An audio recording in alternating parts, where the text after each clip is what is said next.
आज हम क्लास 10 में 12.3 का प्रश्न नंबर हम 8 पढ़ेंगे, ठीक है ना। तो प्रश्न में जैसा कि देख रहे होंगे आकृति, ये क्या लिखा हुआ है देखिए। ये जो बीचे बीचे अब जो दिख रहे हैं, ठीक है ना, ये क्या है? पथ है, रास्ता है, ठीक है ना। और ये आंतरिक है, ये आंतरिक किनारा है, ठीक है। तो आंतरिक किनारा आपको जैसे दिख रहा होगा कि ये देखिए BC है और EH है, ये दोनों समांतर रेखा है, ठीक है ना। BC और EH समांतर रेखा है और दोनों के बीच की दूरी 60 मीटर है, तो ये भी 60 मीटर होगा, ठीक है ना। अच्छा, ये आंतरिक किनारा 106 है, तो बाहरी किनारा भी 106 ही होगा, ठीक है। 106 मीटर है भी आएगा। अच्छा, पूरे जो रास्ता दिख रहा है आपको, पथ जो दिख रहा है, पूरे दिख रहा है ना, ये सब का जो चौड़ाई दिया गया है, पथ जो रास्ता है वो 10 मीटर का है। ये भी 10 मीटर, ये भी 10 मीटर है, ठीक है ना। तो समझ में आ गया होगा। अच्छा, आपको सवाल क्या बोलता है कि इसमें जो बाएं और दायां है दो वृत्ताकार है, देखिए ये दो वृत्ताकार है। अच्छा, ये छोटा बड़ा है ना, ये देखिए ये जो 10 मीटर जो रास्ता बना है अंदर वाला, आंतरिक जो किनारा जो रास्ता बना हुआ है, और एक बड़ा वाला बना है, ठीक है ना। तो इसमें दो वृत्त है, एक बड़ा है एक छोटा है। तो इधर से भी अर्धवृत्त है और दहिना से भी, मतलब बायां से भी और दहिना से दो अर्धवृत्ताकार है, ठीक है ना। अच्छा, आपको सवाल क्या बोल रहा है कि पथ के आंतरिक किनारों के अनुदिश का एक पूरा चक्कर लगाने में चली गई दूरी, ठीक है ना। तो इसको हम दूरी निकाल लेते हैं। तो सबसे पहले क्या लिखेंगे कि जो पहला सवाल हमें पूछ रहा है कि पथ के आंतरिक, लिखेंगे पथ के आंतरिक, पथ के आंतरिक किनारों के, किनारों के अनुदिश,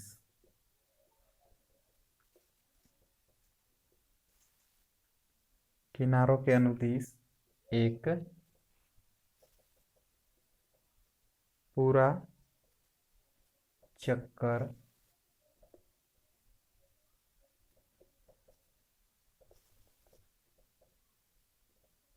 लगाने में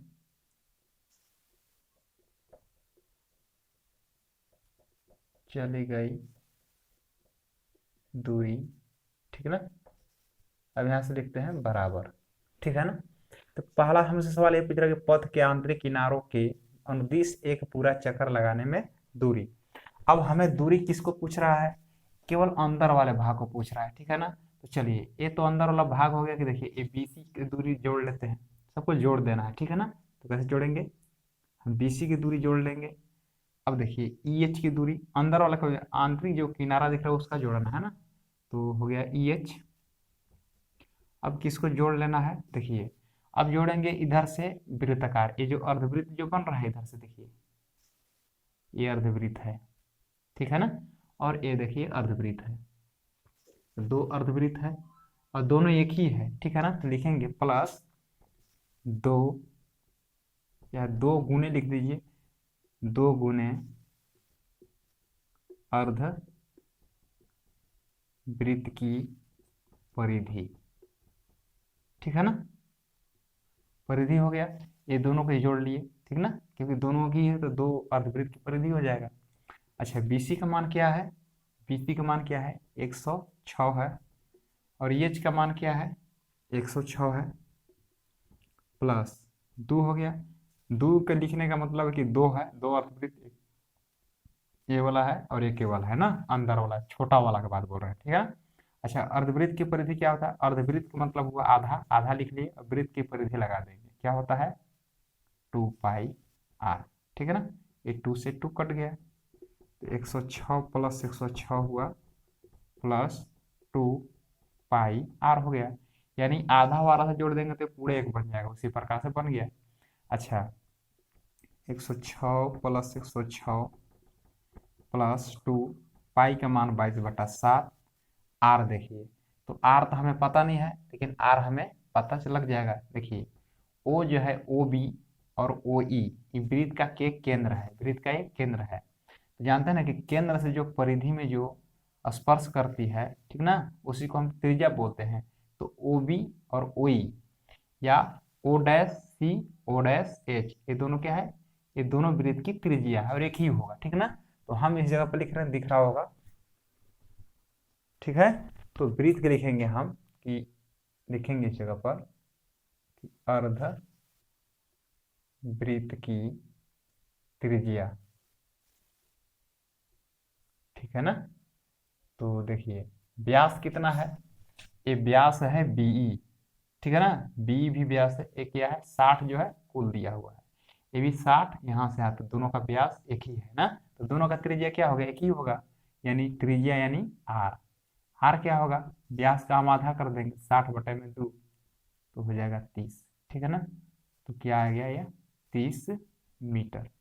तो 30 मीटर क्या आया, दोनों अर्धवृत्त की त्रिज्या आया, ठीक है ना, दोनों का आया, ठीक है। तो दोनों का त्रिज्या एक ही होगा, तो यहाँ पर लिख देंगे हम 30।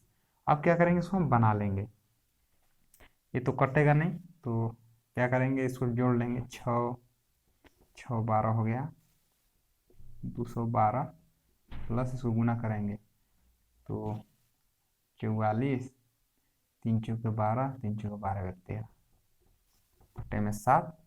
अब इसको हम लघुत्तम निकालें, कुछ नहीं तो 1 है, 7 का लघुत्तम 7 हो गया, 7 बर 7 84, 7 दूना 14 के 4 हासिल 1, 7 7 का 8, 7 दूना 14 प्लस 1320, जोड़ लेंगे, 4 के 4, 8 2 10 के 0 हासिल 1, 4 3 7 1 8 2, ठीक है ना, cm मीटर हो जाएगा, ठीक है ना। यही आपका आंसर होगा, यही आपका आंसर दिया हुआ है, ठीक है ना। ठीक है, तो 2804/7 मीटर आपका आंसर हो गया। अच्छा, ये अंदर का पूछ रहा था, ठीक ना। अच्छा, दूसरा सवाल क्या बोल रहा है कि पथ का क्षेत्रफल, दूसरा सवाल क्या बोलता है यहाँ पर लिख लेते हैं, ये दूसरा सवाल है, पथ का क्षेत्रफल पूछ रहा है, ठीक है ना। तो पथ का क्षेत्रफल क्या है, पथ माने क्या होता है, रास्ता, ये जो बीच बीच में दिख रहा है ना आपको गैप, यही आपका रास्ता है, इसी का क्षेत्रफल ज्ञात करना है, ठीक है ना। तो सबसे पहले तो देखेंगे कि आपके जो दो समांतर है, ठीक है ना, ये आपका आयत बन गया, यानी ABCD आयत है, तो आयत का क्षेत्रफल निकाल लेंगे, लंबाई गुने चौड़ाई, लंबाई 106 है और चौड़ाई 10 है, तो इसका निकाल लेंगे, उसी प्रकार से भी निकल जाएगा, ठीक है। इसका भी निकाल लेंगे, तो ये आपका रास्ता का क्षेत्रफल निकल गया, ठीक है ना, लंबाई चौड़ी। अब इसको इसको कैसे निकालेंगे, तो देखिए ये भी दो अर्धवृत्त है, एक छोटा वाला, देखिए ये छोटा वाला आपका वृत्त है, अब ये बड़ा वाला है, ठीक है ना। तो दोनों, अच्छा दोनों एक ही है, ये भी यही है, ठीक है ना। तो क्या करेंगे, हम बड़ा वाला अर्धवृत्त का क्षेत्रफल निकाल करके हम छोटा वाला अर्धवृत्त का क्षेत्रफल घटा देंगे, तो ये पथ निकल जाएगा, ठीक है ना। और वो भी यही है, तो क्या करेंगे हम, पहले बात को समझिए। तो क्या करेंगे, सबसे पहले कि हम बड़े निकाल लेते कि बड़े जो यहाँ से यहाँ तक टोटल है, ए 10 जुड़ जाएगा और ए 10 जुड़ जाएगा, तो बड़ा त्रिज्या हो जाएगा। उसी प्रकार से लिखेंगे कि बड़े बड़े वृत्त, दो बड़े ने लिख देते, दो बड़े अर्धवृत्त लिख देते हैं, अर्ध वृत्त का व्यास, ठीक है ना। अच्छा, बड़े लिखने का मतलब क्या हुआ, देखिए इधर से जो बड़ा है ना, ये वाला हुआ, ये अर्धवृत्त बन रहा है, ठीक है। अब इधर से भी बन रहा है, क्योंकि देखिए दोनों तो एक ही है, ठीक है ना, दोनों एक ही है, दोनों का त्रिज्या एक ही है, ठीक है।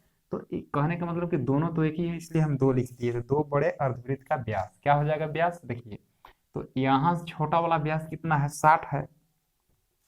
अब दोनों तरफ बढ़ रहा है, इधर भी 10 बढ़ रहा है, इधर भी 10 बढ़ रहा है, तो 10 और 10 जोड़ देंगे, इधर 10 प्लस ये 10 जुड़ जाएगा, तो 60 और 20 कितना हो गया, 80, 80 मीटर का व्यास हो गया, किसका, दो बड़े अर्धवृत्त का, यानी दोनों बड़े का ना। तो त्रिज्या क्या होगा, तो त्रिज्या होगा 80/2, तो काट देंगे तो कितना हो जाएगा, 40 मीटर, ठीक ना, 2 एकम 2 और 2 से 40 बार में, ये क्या निकल गया, दो बड़े अर्धवृत्त का व्यास निकल गया 80, तो त्रिज्या क्या होगा, 40 मीटर होगा। उसी प्रकार से छोटे को निकाल लेंगे ना, तो उसी प्रकार छोटे को तो ऐसे निकाले हैं, तो लिख दे रहे हैं कि दो छोटे अर्धवृत्त वृत्त का व्यास, ठीक है ना। छोटा कौन है, देखिए ये जो आपको दिख रहा है ये छोटा है इधर से भी और इधर से भी, ये दोनों के दोनों छोटा जो है बिल्कुल बराबर है, इसके बराबर है, ठीक है ना। तो क्या हम लिख सकते हैं, जो दो छोटे अर्धवृत्त का व्यास क्या हो जाएगा, तो 60 मीटर है, ये तो है ही है। और आर कैसे निकालेंगे, 60 बटे में 2 कर लेंगे, 2 एकम 2 और 30 बार में कट गया, ये 30 मीटर आया, ठीक है ना। तो हम तो निकाल लिए कि देखिए बड़े वृत्त की जो दो बड़े अर्धवृत्त का हम त्रिज्या निकाल लिए, छोटे का भी त्रिज्या निकाल लिए, ठीक ना। अब क्या करना है आपको कि पथ का क्षेत्रफल ज्ञात करना है, तो यहाँ पर लिखेंगे, यहाँ पर दूसरा सवाल, ठीक है ना, लिखेंगे पथ का क्षेत्रफल, ठीक है ना। तो पथ का क्षेत्रफल कैसे निकालेंगे, देखिए तो इधर का निकालेंगे, देखिए ये जो रास्ता है, देखिए यहाँ से निकाल रहे हैं, ये वाला भाग आपका हो गया, ठीक है ना, यहाँ तक निकाल दिए रहे हैं और इसको भी हम यहाँ से निकाल ले रहे हैं। तो लिखेंगे आयत, आयताकार है ना, तो आयत ए बी सी डी का क्षेत्रफल जोड़, अभी नीचे वाला को लिखेंगे हम, तो लिखेंगे आयत, नीचे वाला को लिखेंगे हम ई एफ जी एच का क्षेत्रफल।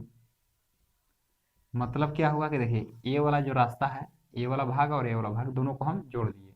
अब इधर वाला को निकालना है, तो कैसे निकालेंगे, तो इसमें देखिए बड़ा वाला भी दो गो है, बड़ा वाला दो गो है अर्धवृत्त, ठीक है ना, और छोटा वाला भी है।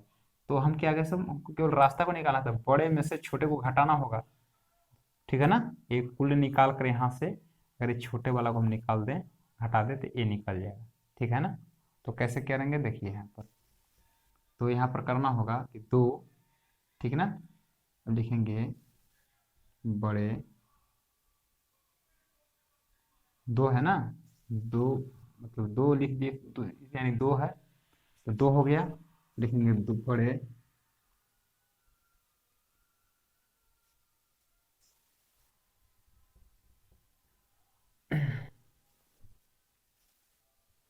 ठीक है ना। तो देखिए दो भी लिख सकते हैं या दो बड़े अर्धवृत्त भी लिख सकते हैं।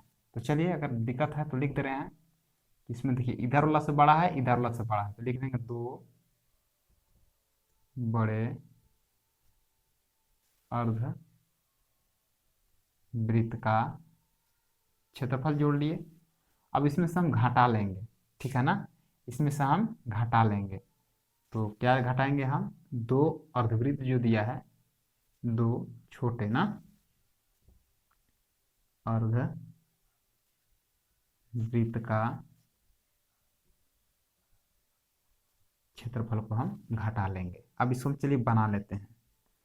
तो आयत का क्षेत्रफल क्या होता है, लंबाई गुने चौड़ाई, क्या लंबाई है, देखिए 106, इसको लिख भी सकते हैं, ए मान के चलिए एल है, ई है ए, तो ऐसे एल गुना लंबाई गुना चौड़ाई हो गया, प्लस लंबाई गुना चौड़ाई, ठीक है ना। इन लंबाई लिख सकते हैं ए डी ए बी, कोई दिक्कत नहीं है, तो सूत्र ही लिख दे रहे हैं, प्लस दो गुने क्या, बड़े अर्धवृत्त का क्षेत्रफल, तो क्या होगा, तो होगा, तो इसको हम देखिए दो आर निकला हुआ है, तो बड़ा वाला का हम R1 मान लेते हैं और छोटा वाला का हम R2 मान लेते हैं, ठीक है ना। यहाँ पर हम R1 और बड़ा वाला का R1, छोटा वाला का हम R2 मान लेते हैं। तो बड़े अर्धवृत्त का क्षेत्रफल वही होगा, पाई आर, अर्धवृत्त है ना, तो 1/2 हो जाएगा, आधा कर लेते हैं, pi r square plus minus minus हो जाएगा, ठीक ना, दो हो गया, और छोटे अर्धवृत्त वही हो गया 1/2 पाई आर स्क्वायर, ठीक है। अच्छा बड़ा वाला के R1 माने हैं, इसको हम R2 माने हैं। अब क्या होगा, लंबाई गुने चौड़ाई, लंबाई क्या है 106 गुने 10 प्लस इसका भी वही होगा 106 गुने 10 प्लस ये 2 से 2 कैंसिल हो गया, ये 2 से 2 एक कैंसिल हो जाएगा, ठीक है ना। तो बचेगा हमारा पास पाई R1 का स्क्वायर माइनस पाई R2 का स्क्वायर, ठीक है। इसको हम जोड़ ही लेते हैं, गुना कर लेते हैं, तो 1060 प्लस 1060 प्लस पाई पाई के कॉमन ले लेते हैं, तो पाई ले लेते हैं कॉमन, यहाँ बचेगा R1 का स्क्वायर माइनस R2 का स्क्वायर। इसको हम जोड़ लेंगे तो कितना हो जाएगा, 0 6 6 12, ठीक ना। तो 212 यानी 2120 होगा, प्लस पाई का मान क्या है 22/7, R1 का मान कितना है 40 है, 40 का स्क्वायर माइनस R2 का मान कितना है 30 का स्क्वायर, 30 का स्क्वायर। सूत्र हम जानते हैं कि ए स्क्वायर माइनस बी स्क्वायर बराबर क्या होता है, एक बार हम जोड़ लेंगे और एक बार इसे हम घटा लेंगे, ठीक है ना। आराम से बना सकते हैं। 2120 प्लस 22/7। अच्छा, ए स्क्वायर माइनस बी स्क्वायर क्या होता है, ए प्लस बी और ए माइनस बी। क्या करेंगे, उसको हम जोड़ लेंगे, 40 और 30 को हम जोड़ लेते हैं और 40 में से 30 को हम घटा लेते हैं, तो हो जाएगा 2120 प्लस 22/7। एक बार जोड़ लेते हैं कितना होगा 70 गुने,